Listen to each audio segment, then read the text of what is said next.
most humble form, dated 1995, you can see it right there. Written when I was only 13 years old.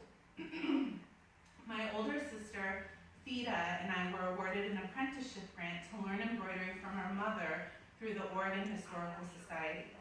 I remember how carefully my mother had planned each session, months before we started. She bought 3 large, bright green and pink craft tubs from the nearby fabric store, one for me and each of my sisters, with 2 long handles that allowed us to carry them around like large plastic picnic baskets.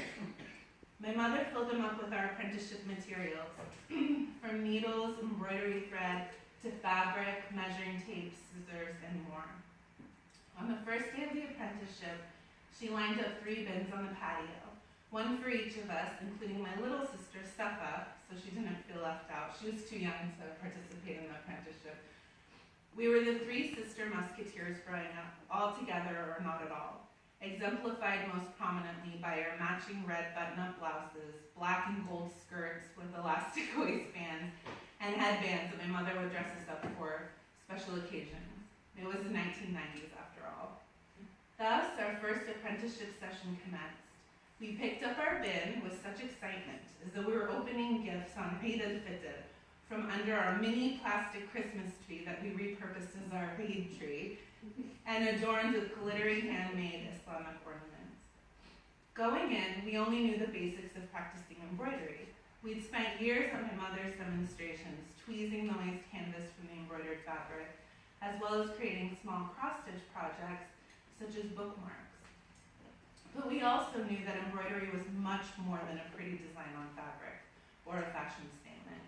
We'd spent years learning the meaning of each design, because we'd heard her tell stories about designs like the missiles, the gardens, and the birds, to large audiences at festivals throughout our childhood.